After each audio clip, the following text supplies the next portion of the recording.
Okay.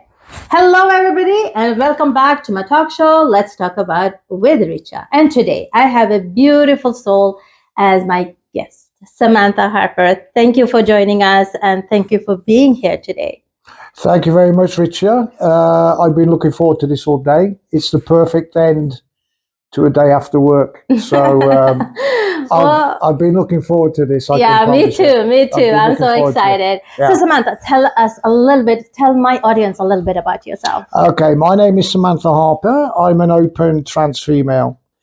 I was born in 1960 in Singapore, and I grew up with a military background. So that means both my parents were military orientated. And I ended that life, or I started that life from day one up until the age of 30, where every connection with military life ended.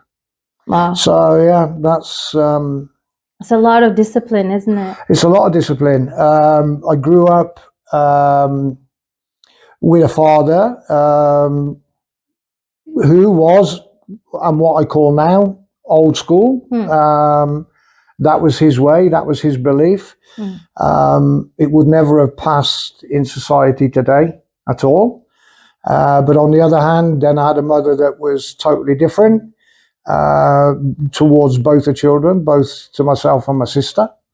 Totally understanding, loving. So there were a lot of things that were hard to understand from the side of my father.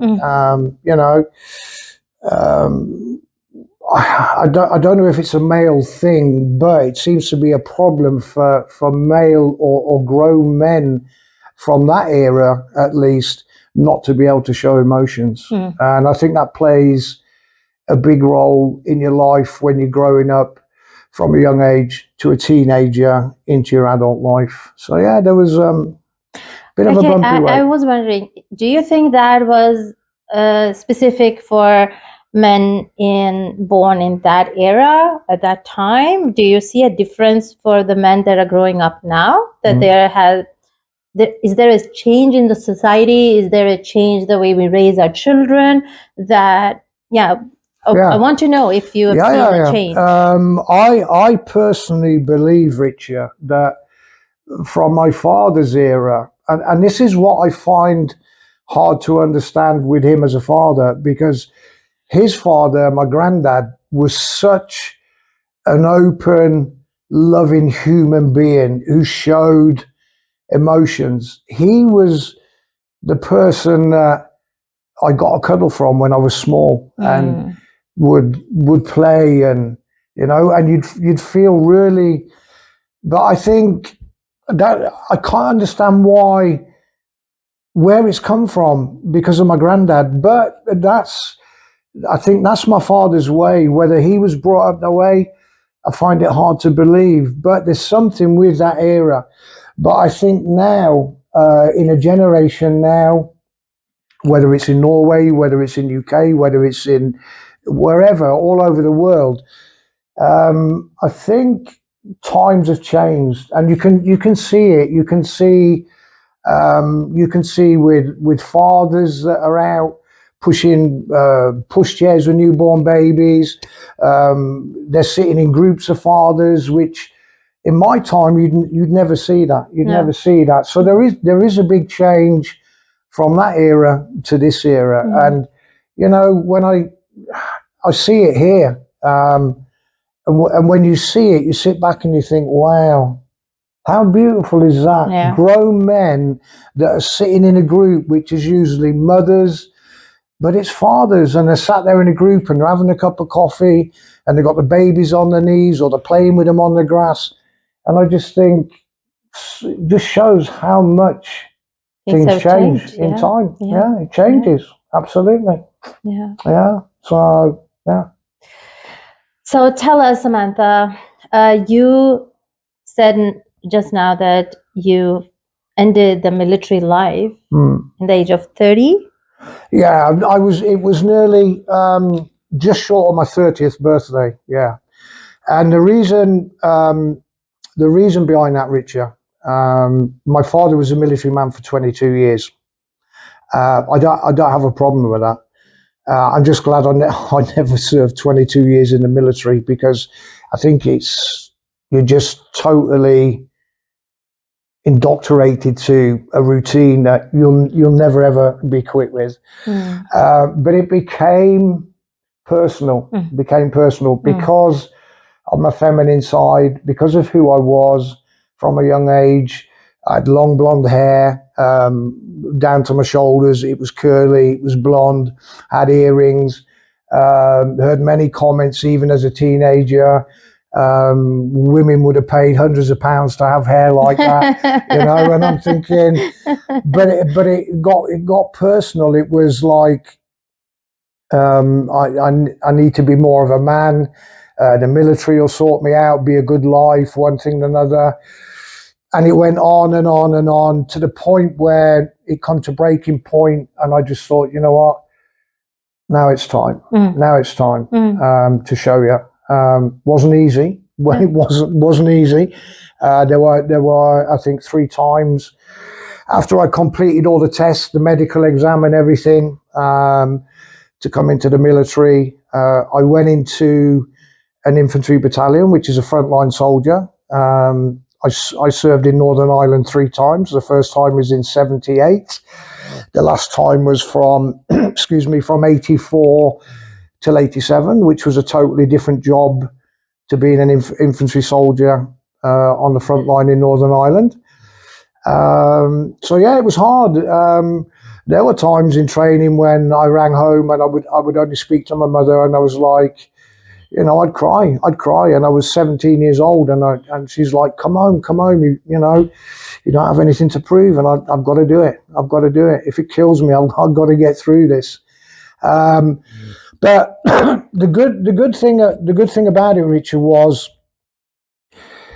I had a family. I've got my sister, I had my mother, but I missed that brick.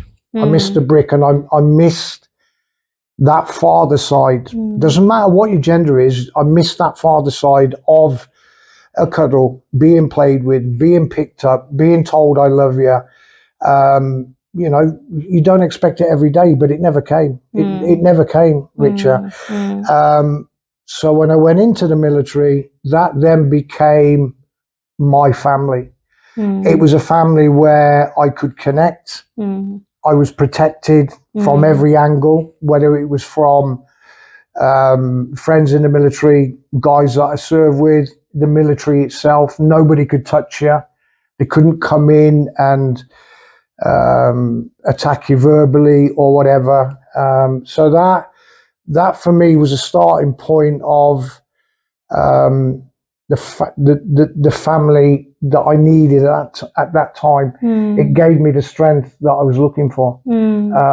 But obviously, I wasn't open about my gender. I wasn't open about my gender at all. And to be honest, I know for a fact that I wasn't the only. I can't say if there was other trans females in my battalion, but I know for a fact there were gay guys. I know there were lesbian soldiers, women, females that served on the base. But obviously at that time it wasn't open. Everything was shut down and closed. So to have that mask on during the day, getting up at 5:30 every morning, doing your routine, breakfast inspections, going down to the ranges every day, shooting different training exercises, everything else, and then finishing and trying to wind down, and then you're putting the other face on and you're going out and you're trying to carry on with your life, but at the same time being exceptionally careful, because at that time, if you were caught, there was no such thing like it is now with LGBTQ and all that, plus. You were seen as a gay man. It wasn't acceptable. It was punishable by military law. And you could serve actually anything up to 18 months in prison for it and discharged with disgrace. So they say times have changed. It's acceptable now. I'm in doubt about that, to be honest with you. If it is But acceptable in the military yeah, today, yeah. yeah. But luckily, I came through it. I was, were there times I had to plan. Like if we always had holiday, like you do, like in my job now, or you do, or you take 4 weeks or whatever. But I had to plan long ahead, and I had to plan long distance. I couldn't.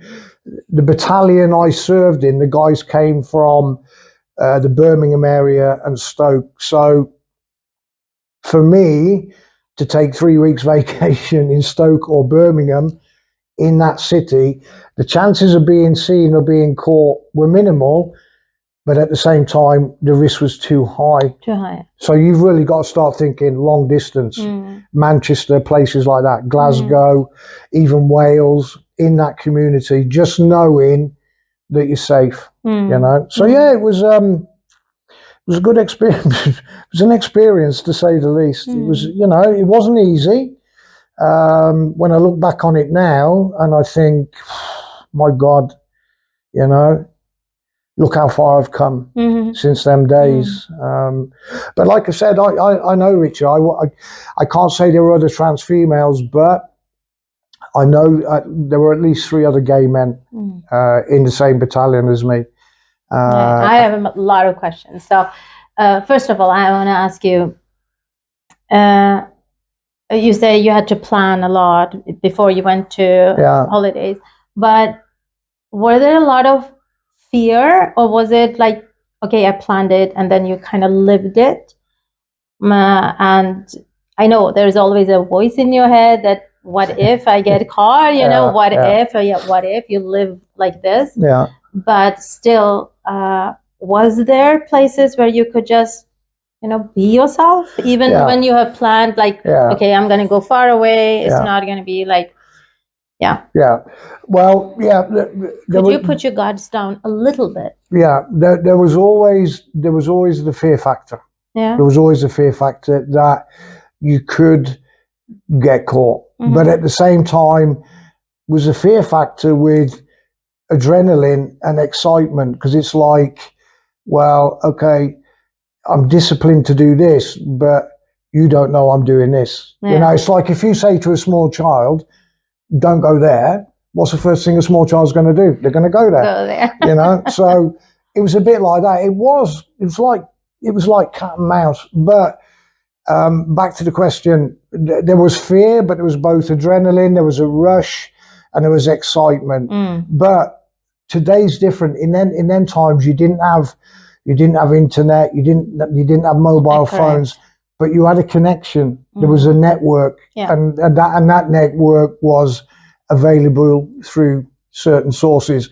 So once you come into that connection and that community, that's when you just like, excuse me, in your free time on an evening, you would go and phone, okay, what's happening here this weekend? What's happening next week? Or I'm on leave in 2 weeks' time. What's happening? What events are going on? And you get information that way. So, fear, excitement, adrenaline, and really just like saying, nah, I'm doing it, but well, I can understand it a little bit, because when I got with my husband, I wasn't supposed to have boyfriends, because I'm grown up in a very traditional home, and I wasn't allowed to have boyfriends.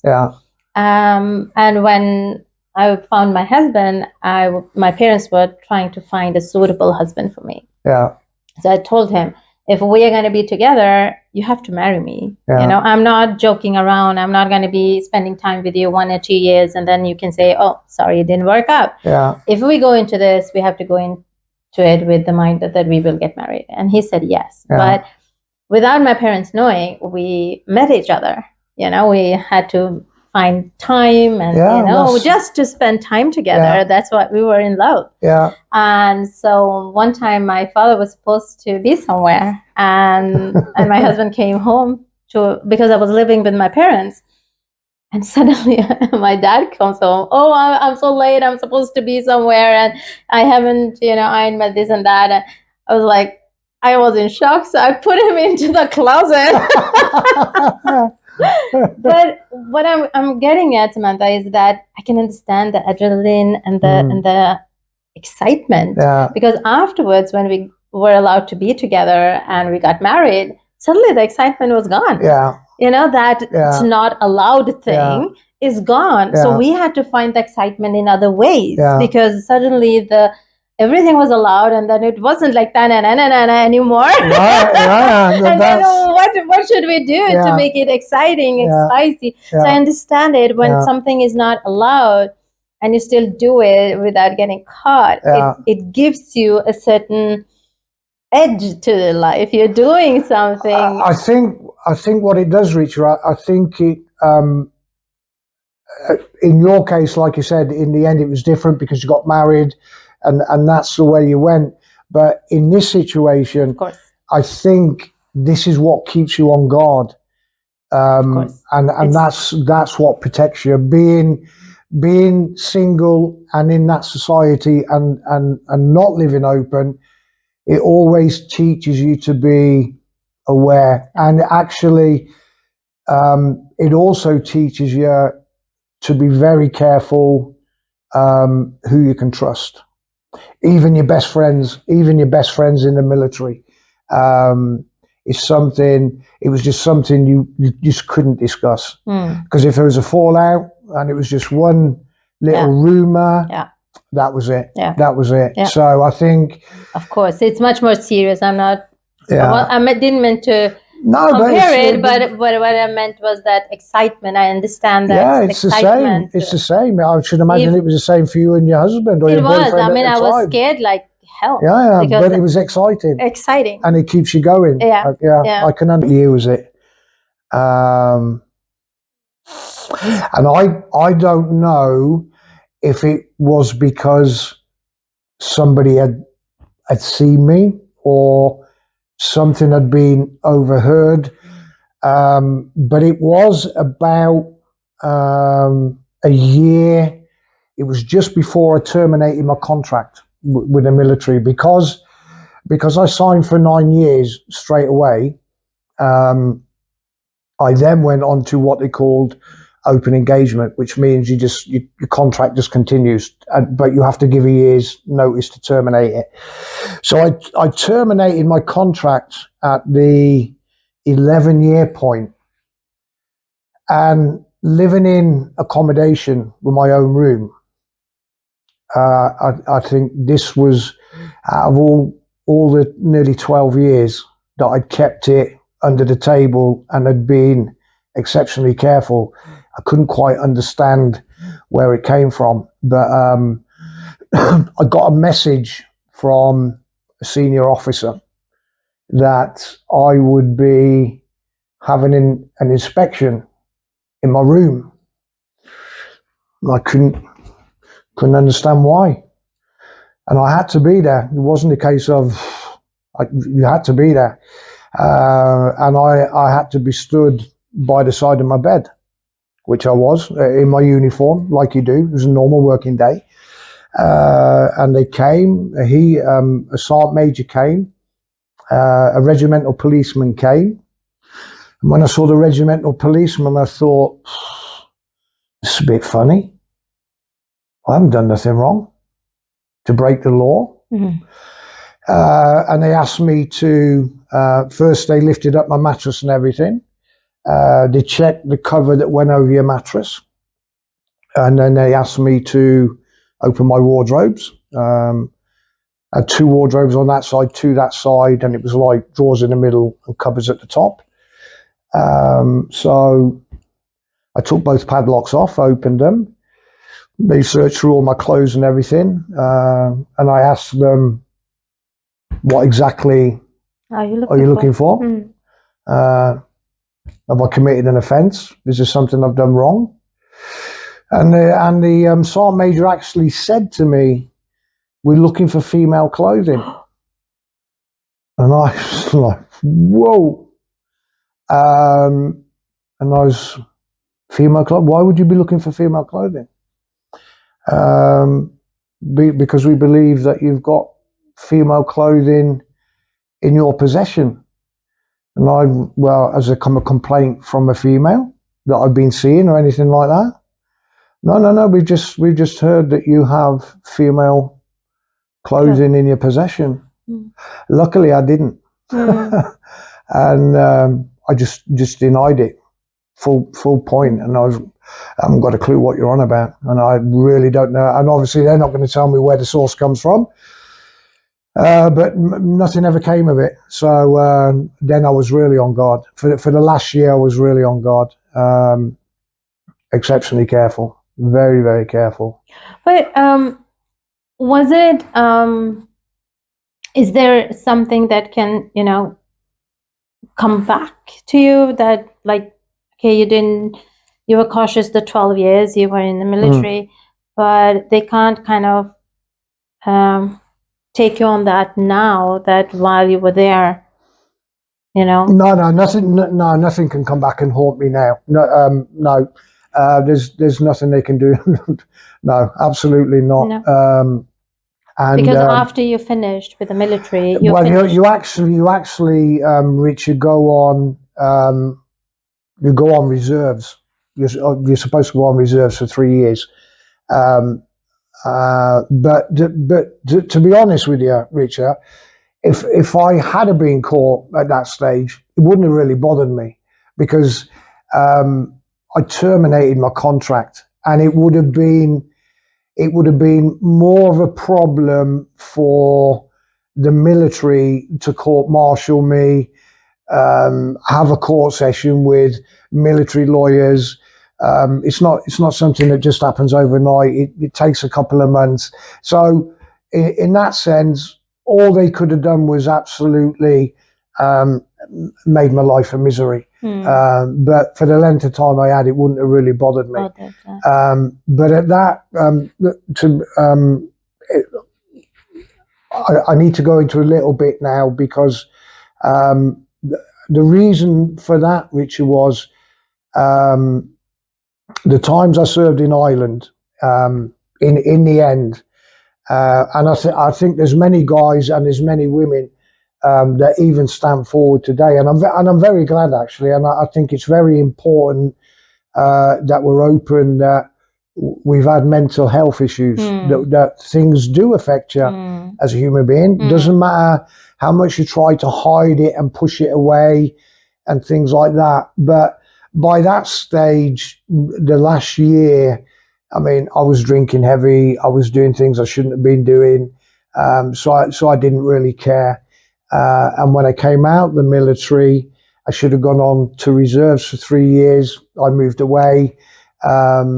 Not long after, I didn't know, actually, but it just came out the blue. The first Gulf War broke out. So my battalion was actually sent to that. I think there was, if I remember, I think there were 60 guys deserted. There was officers that didn't turn up and refused to go. And I was informed that there was a possibility that I could be recalled. By that time, I'd just gone completely off the rails. I was living my life as Samantha. I was open. I was clubbing. I was drinking heavy. I was doing ecstasy. So for me, I'm not the person they needed in my battalion at that time. Anyway, yeah. So they can come back and do anything to me now?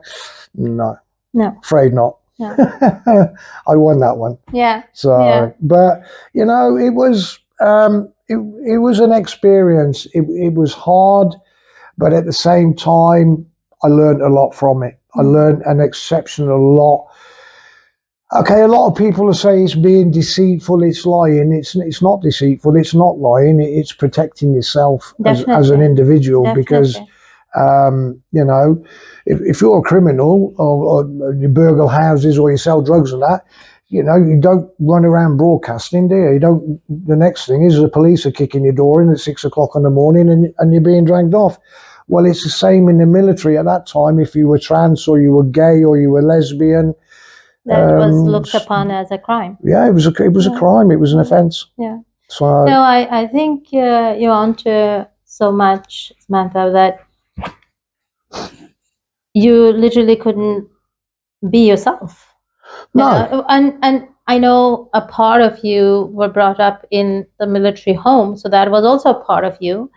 Whereas the other parts of you were everything that you're free, right? I believe, because I'm also brought up in a very traditional home, but I had seasonal depression very early, which wasn't spoken about. In my house, it's like you have everything. My parents came from India to Norway, and they had less in India. They were brought up with less, and I had everything. I didn't have to work. I was provided for. I had everything, and I shouldn't be depressed. Yeah. The only thing we didn't have here was sun. The sun wasn't there. So it wasn't okay to be depressed. It wasn't okay to tell about your mental health or your state or what you were feeling. You were supposed to put on this mask.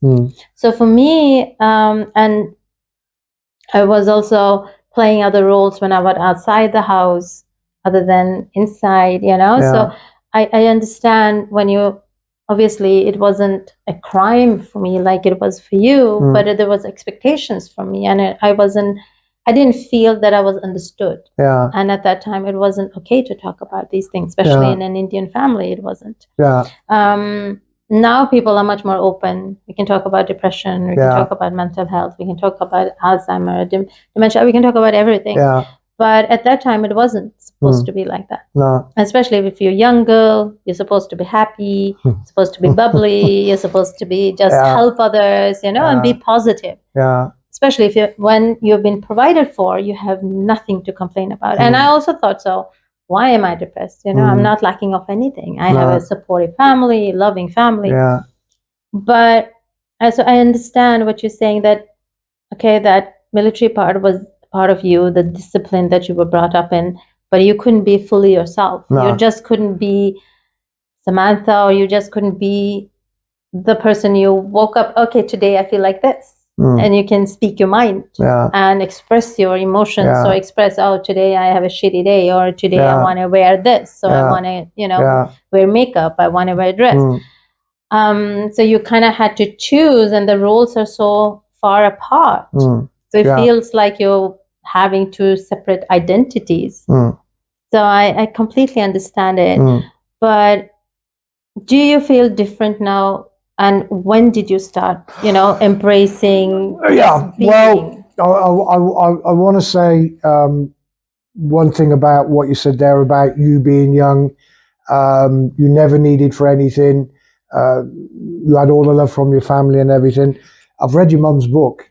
I think I've got about 6 pages left. And I got to be honest, I think there's some funny things in there. I like one where I think your brother invited all his classmates without telling your mum.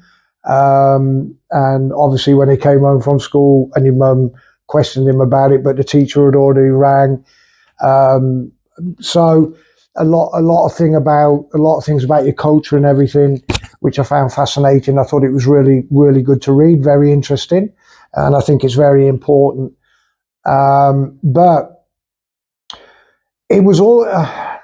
This is a problem, Richard. And I think it doesn't just apply if you're gay or you're trans, No. it could be anybody in a relationship. Exactly. And you're having to like deceive your parents, you're deceiving friends, or whatever.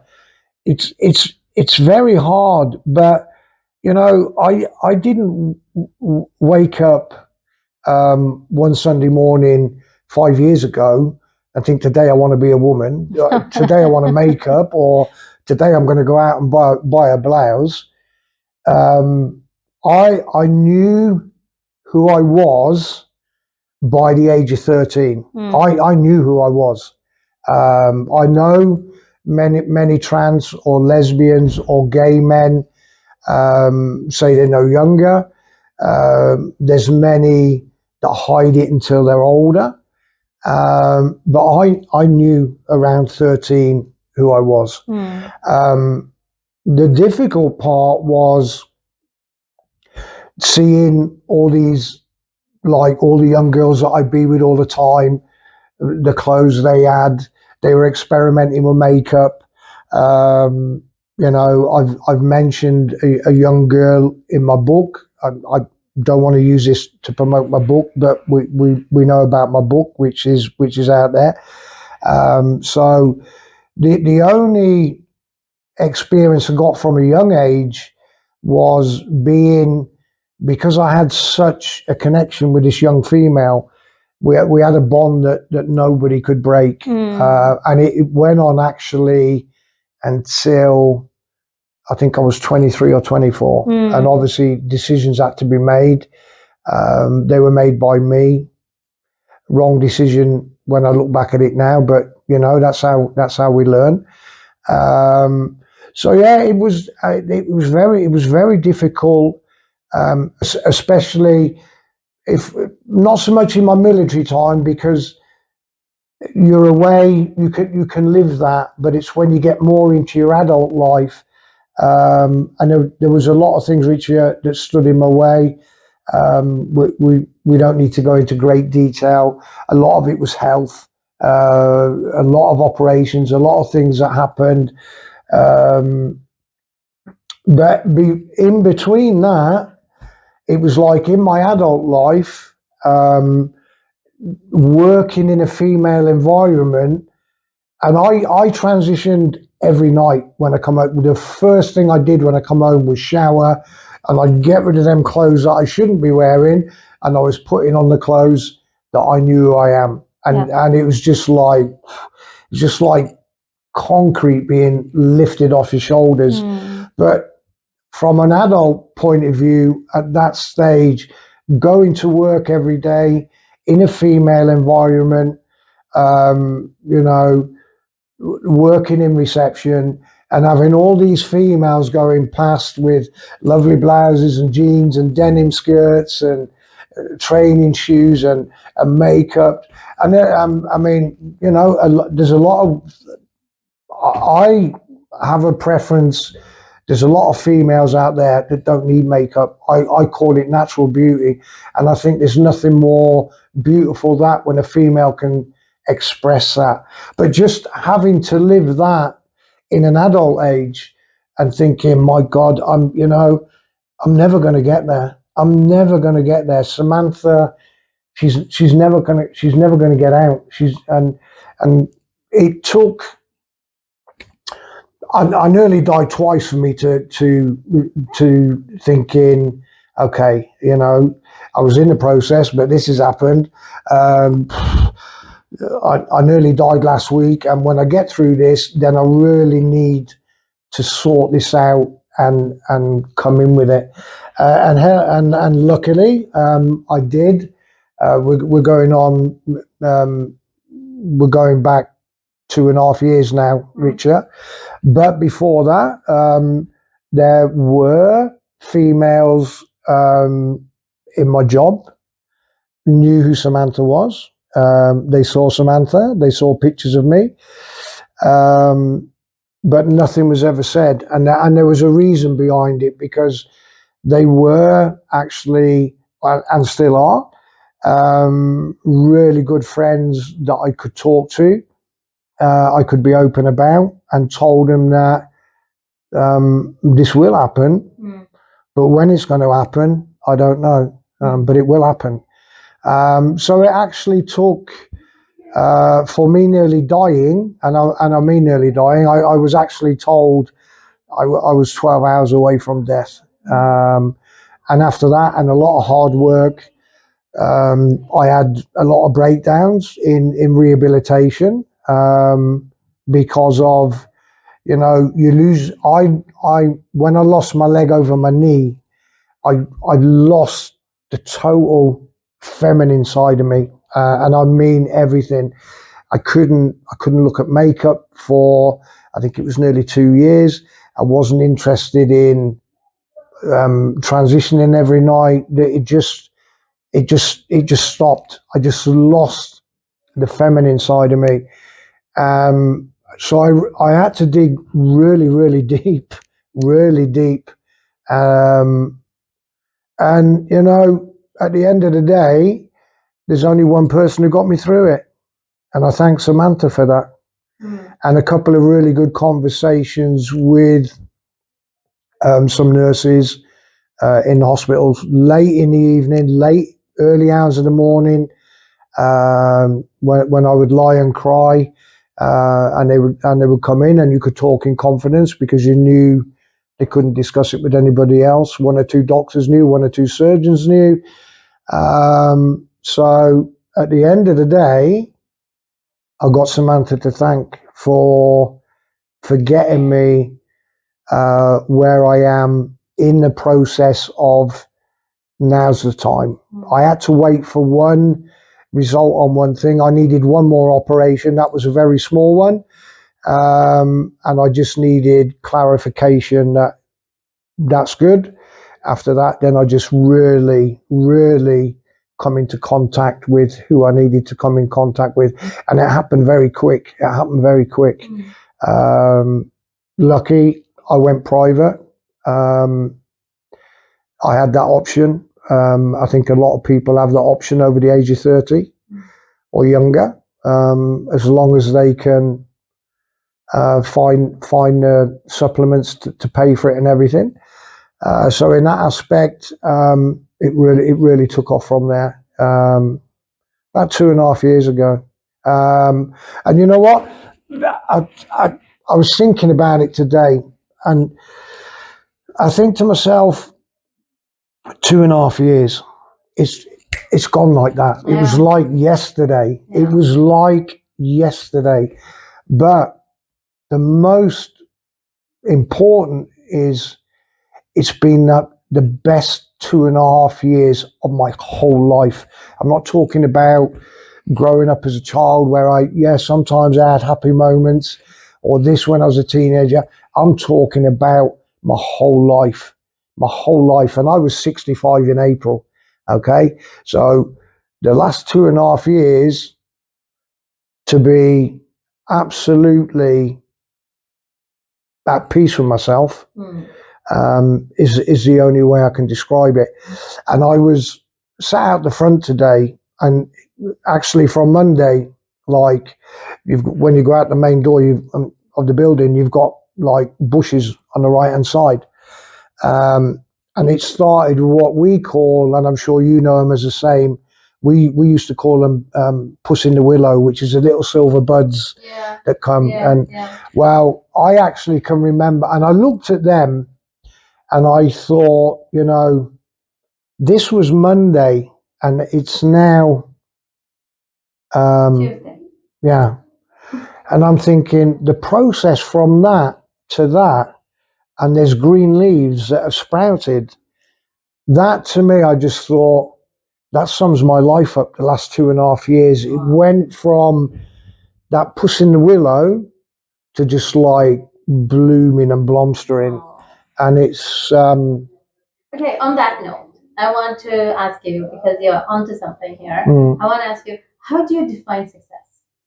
How do I define success? Don't build barriers is my answer. Don't build barriers. And if I can explain that very quickly, it's very simple. I believe don't be judgmental. And I'm not talking about me. I'm talking about society. Don't build barriers. Don't build walls. And be open. Because people, we're not screwed the same. People are different. People are different, and they've got different meanings. So that's how I define success. That's my version, because that's my wish in life. So I just want to say one thing. I won't see it in my time. But I hope one day the next younger generation and the generation behind them will see it. And that is to smash completely, no matter who you are, all racism out of the world. That's my biggest wish in life, is to get rid of that. And the world would be such a more beautiful place. Definitely. So, definitely. yeah. Definitely. That's a part of, but it does shape us, when Yeah. you experience discrimination of any kind, that really shapes us. And what I've seen, what I've learned is that it's often in reflection of other people that we understand who we are. If there is no reflection, we don't understand. Yeah. So easy to think that I am like this. I am this person. Yeah. And it's when you are confronted in situations or in front of people that you understand, oh, no, I thought I was like this, but I'm not. Yeah.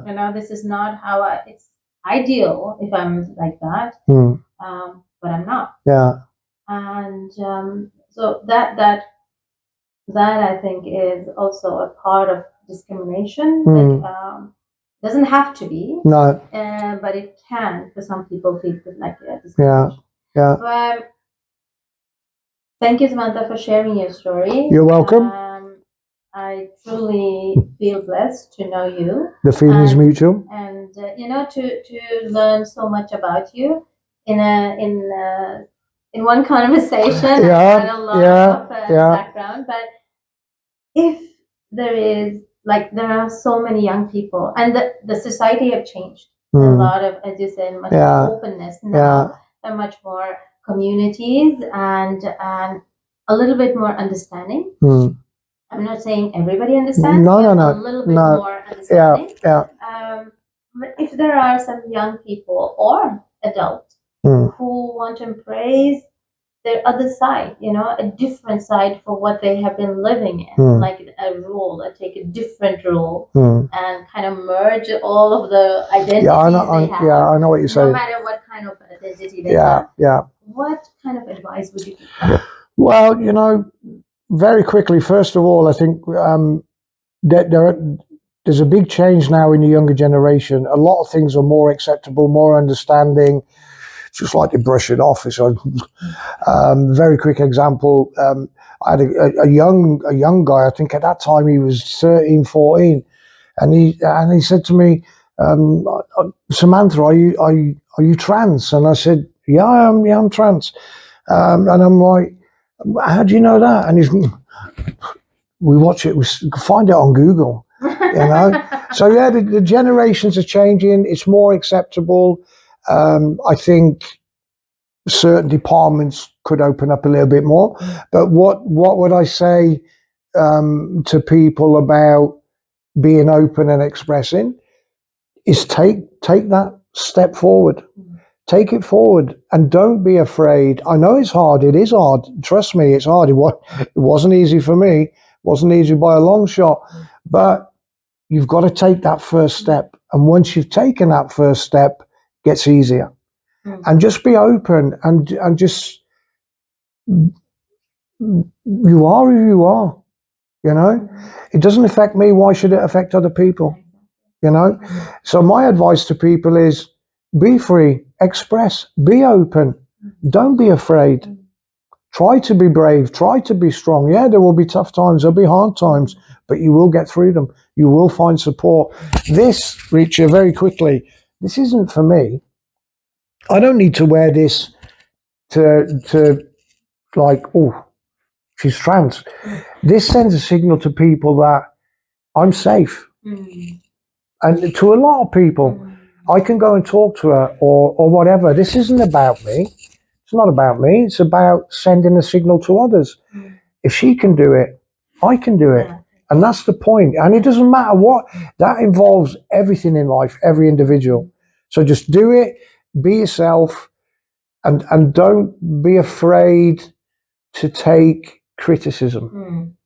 Just take it as it comes. Let's water off a duck's back. Yeah, some things will hurt, some things will be painful, but you'll get through it. You'll get through it. So be open, express, don't be afraid. Don't be afraid. We live in 2025. It's an open society. Society's ready for everybody. It's ready for everybody, Richa. And that's the beauty of it. We're getting there. We're getting there. Small steps. Yeah. We're getting there. Yeah. Wow. Absolutely. You mentioned your book. Yeah. What's the title of your book? Out of the Shadows. I love the title. Yeah, Out of the Shadows. Yeah. It's a beautiful title. We will share the links for where you can get the book, because we just heard a small part of Samantha's life and the challenges that she faced. So I will urge you to get in touch with Samantha and get the book and read the beautiful life story, challenging life story, and inspiring life story. And get inspired and get in touch with Samantha. She's safe. Yeah. Safe. Yeah. So. Yeah. Thank you, Samantha, so much. You're welcome. Sharing your wisdom, your time, and your advice. Yeah. You're welcome. As I said, I'm truly honored that you're here. The feeling's mutual, Richard. The feeling's mutual. So yeah, it's been a lovely interview. Thank you very much. Thank you. Okay, guys. Until next time, take care of yourself, be kind to yourself, and trust.